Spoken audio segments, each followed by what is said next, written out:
Hello friends, मैं हूं अब्दुल सलाम और आपका वेलकम है नेट कुरान चैनल में। आज मैं डिस्कस करूंगा previous year questions from the paper oceanography.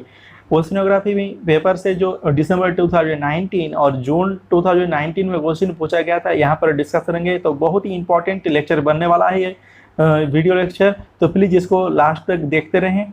और चैनल में नए हैं तो प्लीज़ चैनल को सब्सक्राइब कर लीजिए, बेल आइकन को भी प्रेस कर लीजिए। और एक बात, इस लेक्चर का पीडीएफ फाइल भी डिस्क्रिप्शन बॉक्स में अवेलेबल होगा। तो चलिए शुरू करते हैं।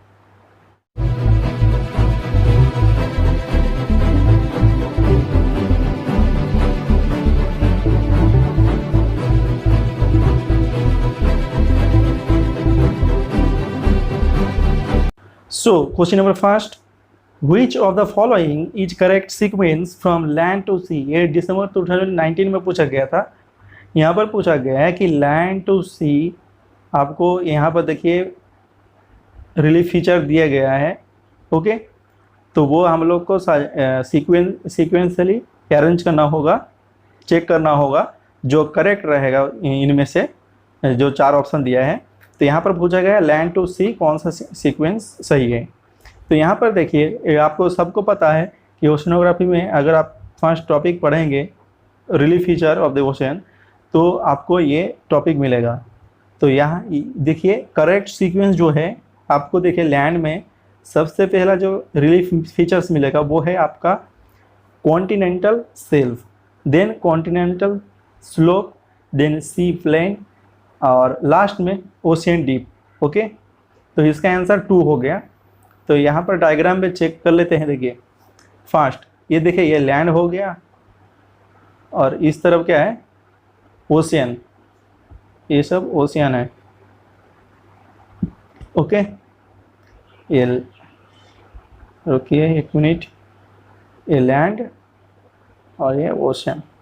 देखिए लैंड में देखिए फर्स्ट जो रिलीफ फीचर हम लोग को मिला, देखिए कॉन्टिनेंटल शेल्फ, देन हम लोग को मिल रहा है continental slope, then continental rise, लेकिन यहाँ पर ऑप्शन में कॉन्टिनेंटल राइज नहीं था। ओके, देन सी प्लेन था, तो यहाँ पर देखिए एबिसियल प्लेन, यही है आपका sea plain. Okay, then ocean deep. Ocean deep मतलब ओशियन जो ट्रेंच डीप वैली वगैरह है, ये सब ओशियन डीप के अंदर आता है।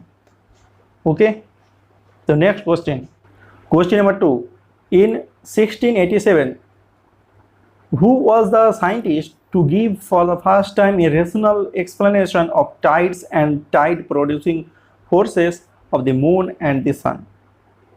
तो यहाँ पर पूछा गया है कि 1687 में कौन सा साइंटिस्ट ऐसा आया था, फर्स्ट साइंटिस्ट था जो रेशनल लॉजिकल एक्सप्लेनेशन दिया था आपका टाइड्स क्रिएट होने में, और टाइड्स क्रिएट होने में जो फोर्सेस लगता है मून एंड सन का, वो किसने दिया था। ओके, तो इसका जो आंसर है वो है आइजैक न्यूटन। आइजैक न्यूटन ने 1687 सन में फर्स्ट टाइम एक्सप्लेन किया था tides and tide producing forces के बारे में।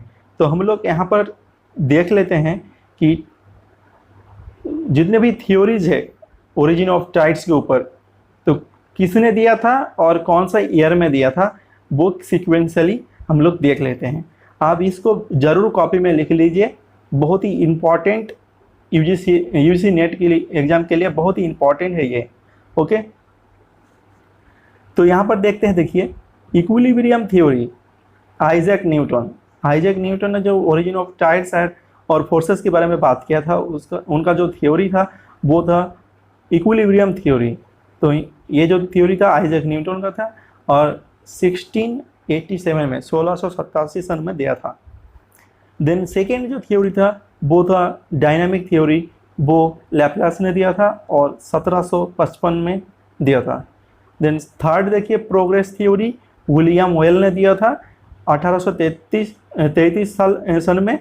और देखिए फोर्थ में कनल थ्योरी, जे.वी. एरी का था और 1842 में दिया था। और फिफ्थ में देखिए स्टेशनरी वेव थ्योरी जो था R.A. हैरिस के 1904 में दिया था। ओके, तो इसको प्लीज़ कॉपी में लिख लीजिए, ये बहुत ही इंपॉर्टेंट थ्योरीज है ओरिजिन ऑफ टाइड्स के ऊपर। ओके,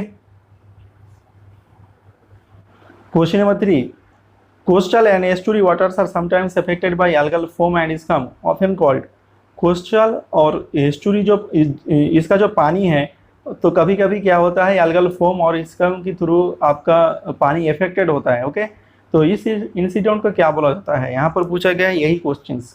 तो इसका जो आंसर है वो है रेड टाइड्स। ओके, देखिए इस डायग्राम में देख सकते हैं, रेड टाइड्स तभी होता है, देखिए जब एल्गल ब्लूम होता है। ओके, बहुत ज़्यादा, देखिए ओवर ग्रोथ जब होता है, ओवर ग्रोथ बहुत ज़्यादा इंक्रीज होता है, क्या कहते हैं इसका, एल्गल का, एल्गी। ओके, एल्गी पॉपुलेशन जब बहुत ज़्यादा इंक्रीज हो जाता है तब आपका होता है एल्गल ब्लूम, और उसी से होता है रेड टाइड्स। ओके, जब पानी का जो कलर चेंज हो जाता है तब होता है रेड टाइड्स। ओके, तो यहाँ पर आप देख सकते हैं, आप स्क्रीनशॉट ले लीजिए, यहाँ पर दिए रखे हैं एल्गल ब्लूम क्या है, रेड टाइड्स क्या है, पढ़ सकते हैं आप। तो चलिए नेक्स्ट क्वेश्चन नंबर 5, यहाँ पर पूछा गया है असर्शन रीजन। असर्शन देख लेते हैं पहले। Melting of floating icebergs will have a big impact on sea level. यहाँ पर बोला गया है कि जब ये जो फ्लोटिंग आइसबर्ग है जब मेल्ट होगा, ओके, तब इम्पैक्ट पड़ेगा, बिग इम्पैक्ट पड़ेगा सी लेवल के ऊपर। तो ये जो स्टेटमेंट है ये रॉन्ग स्टेटमेंट है, इसका जो जब मेल्ट होगा तब इम्पैक्ट नहीं पड़ेगा सी लेवल के ऊपर। ओके, क्योंकि आइसबर्ग भी तो एक डेप्थ कैप्चर करके रखे हैं, तो जब वो देखिए 90% आइसबर्ग तो अंदर ही रहता है पानी का। ओके, तो जब ये मेल्ट हो जाएगा तो वो ज़्यादा सी लेवल के ऊपर इम्पैक्ट नहीं पड़ेगा। ओके, तो ये जो स्टेटमेंट है ये रॉन्ग हो गया। और रीजन देख लेते हैं, 90% of iceberg sink into water, ये करेक्ट स्टेटमेंट है। तो देखिए इसका जो आंसर है 4, A is false but R is true. Question number 6, question number 6 में पूछा गया है रिया कोस्ट के ऊपर। Ria coast is an example of, ria coast कौन, यहाँ पर देखिए 4 शोर लाइन दिए रखे हैं, तो ये कौन सा शोर लाइन है। ओके, तो ये है submerged upland shore line. Number 3, submerged upland shore line. Question number 7, 2 list दिया गया है यहाँ पर, लिस्ट 1 लिस्ट 2 हम लोग को मैच करना होगा। लिस्ट 1 में दिया गया है आइसोलाइंस और पॉइंट्स, और लिस्ट 2 में है डिस्क्रिप्शन। तो हम लोग फटाफट मैच कराता है। ये नंबर पे देखिए एम्फीड्रोमिक पॉइंट, एम्फीड्रोमिक पॉइंट, इसका जो मीनिंग है वो है the point of no tide. Okay, then isohaline, isohaline means point, places of equal आपका salinity, equal salinity. Then isobel, isobel means lines of equal stream velocity. Then D number पे देखिए isohyet है, isohyet means the places of equal rainfall. तो इसका जो correct answer है वो है number 4। Question number 8, at which one of the following temperatures is fresh water densest. यहाँ पर पूछा गया है कि कौन सा ऐसा टेम्परेचर है जिसमें फ्रेश वाटर सबसे ज़्यादा डेंस होता है। ओके, डेंसेट होता है। तो इसका जो आंसर है वो है नंबर 2, 4 डिग्री सेंटीग्रेड टेम्परेचर में फ्रेश वाटर डेंसेट होता है। Question number 9, एलिनो southern oscillation, ENSO is an, ENSO क्या है एक्चुअली यहाँ पर यही पूछा गया है। एनसो है ओशियन एटमॉस्फेरिक प्रोसेस। ओके, और ये जून 2019 में पूछा गया था। यहाँ पर मैं पूरा इसको डिस्कस नहीं कर पाएंगे, क्योंकि ये अगर डिस्कस करना शुरू करेंगे तो बहुत ज़्यादा बड़ा, ठीक है, लेक्चर बन जाएगा, बहुत बड़ा ज़्यादा बन जाएगा, लेंदी बन जाएगा, ठीक है, लेंदी लेक्चर बन जाएगा। तो इसलिए मैं यहाँ पर दे रखा हूँ, यहाँ से आप पढ़ सकते हैं एनसो क्या है, लानिना क्या है, एनलिनो क्या है, यहाँ पर आप पढ़ सकते हैं। यहाँ पर डायग्राम भी दे रखे हैं, वॉकर सर्कुलेशन क्या है, किसने दिया था, गिलबर्ट वॉकर ने दिया था, यहाँ पर दे रखे हैं, आप देख सकते हैं। तो चलते हैं क्वेश्चन नंबर 10 में। तो question number 10, La Nina phenomena is due to which of the following condition. La Nina phenomena कौन सा कंडीशन के ऊपर क्रिएट होता है। तो इसका जो आंसर है number 3, N abnormal accumulation of cold water in central and eastern Pacific resulting into very strong wind, trade winds. देखिए जब एबनॉर्मल कंडीशन क्रिएट होता है, मतलब जब कोल्ड वाटर बहुत ज़्यादा एक्यूमुलेट होना शुरू हो जाता है ईस्टर्न पैसिफिक में। देखिए डायग्राम में लेके चलते हैं, यहाँ पर देखिए ये है पैसिफिक ओशियन और ये ईस्टर्न साइड है, ओके, और ये वेस्टर्न साइड। तो ईस्टर्न साइड में देखिए यहाँ पर इस एरिया में जब ज़्यादा कोल्ड वाटर एक्यूमुलेट हो जाता है तब ये एक स्ट्रॉन्ग ट्रेड विंड क्रिएट होता है। और देखिए यहाँ पर देखिए जब ये क्रिएट होता है तो इस साइड में ईस्टर्न पैसिफिक में यहाँ पर हम लोग को ड्रॉट कंडीशन मिलता है, ओके, बारिश इधर नहीं होता है, okay.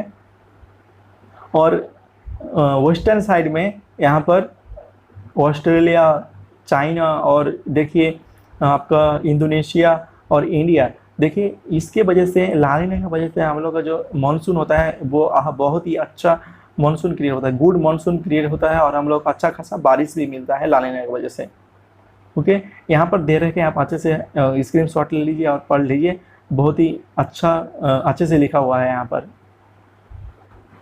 Question number 11, Ekman transport occurs in the, Ekman transport कहाँ पर क्रिएट होता है? ऑप्शन देख लेते हैं, upper ocean, mesopelagic layer, bathypelagic layer, number 4 ocean bottom. तो इसका जो आंसर है वो है number 1 ocean, upper ocean. Upper surface में हम लोग को ये एक मैन ट्रांसपोर्ट मिलते हैं खास करके। तो यहाँ पर देखिए दे रखे हैं, आप यहाँ से पढ़ सकते हैं एक मैन ट्रांसपोर्ट, यहाँ पर डायग्राम भी दिया रखे हैं, ओके। क्वेश्चन नंबर 12, यहाँ पर दो दे रखे हैं एसर्शन रीजन, एसर्शन देख लेते हैं हम लोग। एसर्शन में है higher salinity is found between 20 degree to 40 degree latitudes, ये करेक्ट स्टेटमेंट है। और रीजन देखते हैं salinity decreases from mid latitude to high latitude, ये भी करेक्ट स्टेटमेंट है, ठीक है। दोनों करेक्ट है लेकिन करेक्ट एक्सप्लेनेशन नहीं है, क्योंकि देखिए यहाँ पर देखिए लोकेशन के बारे में बताया गया है कि यहाँ पर देखिए 20 डिग्री टू 40 डिग्री लैटिट्यूड में आपको ज़्यादा सैलिनिटी मिलता है, ओके। और यहाँ पर देखिए सैलिनिटी डिक्रीजेस के बारे में बहुत बोला गया है कि मिड लैटिट्यूड से आपको हाई लैटिट्यूड के ऊपर जब जाएंगे तो सैलिनिटी डिक्रीज होगा। तो इसका जो आंसर है नंबर 2, देखिए दोनों ट्रू है, ठीक है, बट करेक्ट एक्सप्लेनेशन नहीं है। Question number 13, the densest sea water is the, यहाँ पर देखिए 4 ऑप्शन दे रखे हैं, यहाँ से कौन सा सी वाटर सबसे ज़्यादा डेंस है? देखिए नंबर 1 पे है Arctic bottom water, number 2 North Pacific bottom water, then number 3 Antarctic bottom water, number 4 North Atlantic deep water. तो इसका जो आंसर है वो नंबर 3 अंटार्कटिक बॉटम वाटर, इसका जो वाटर है सी वाटर सबसे ज़्यादा डेंस है, ओके, डेंस है। Question number 14, TS diagram helps in determining the formation and extent of, देखिए इनमें से कौन सा ऐसा ऑप्शन है जो टीएस डायग्राम के थ्रू हम लोग डिटरमाइन कर सकते हैं उसका फॉर्मेशन और एक्सटेंट? तो देखिए नंबर 1 पे है ocean currents, 2 tidal waves, number 3 coral reefs, number 4 water masses. तो इसका जो आंसर है वाटर मासेस। तो टीएस डायग्राम मीन्स टीएस मतलब टेम्परेचर, ओके, और सैलिनिटी। तो यहाँ पर टेम्परेचर और सैलिनिटी देख सकते हैं इस डायग्राम में, यही है टीएस डायग्राम, ओके। यहाँ पर टीएस डायग्राम की थोड़ा बहुत डिस्क्राइब करके रखे हैं टीएस डायग्राम के ऊपर। देखिए TS diagram represents temperature and salinity of the ocean, graphical representation between temperature and salinity of oceans helps us to identify water masses and their characteristics। और ये डायग्राम दिया था हेलेंड और हैंसन ने दिया था 1916 में। और यहाँ पर देखिए इंपॉर्टेंस भी दे रखे हैं, आप पढ़ सकते हैं। क्वेश्चन नंबर 15, ये halocline refers to a significant change in halocline refers to a significant change in number 1 density, salinity, temperature और रेडिविटी। इसका जो आंसर है वो है number 2 salinity, okay. Question number 16, यहाँ पर 2 लिस्ट दिया गया है। तो यहाँ पर दिया गया है ओशियन करंट्स लिस्ट और में लिस्ट 2 में है लोकेशन। तो हम लोग को लोकेशन और ओशियन करंट को हम लोग को मैच रहना होगा। तो लैब्राडोर करंट हम लोग को मिलते हैं east coast of Canada, okay. Then Oyashio जो करंट होता है वो हम लोग को मिलता है ईस्ट कोस्ट ऑफ कोरिया।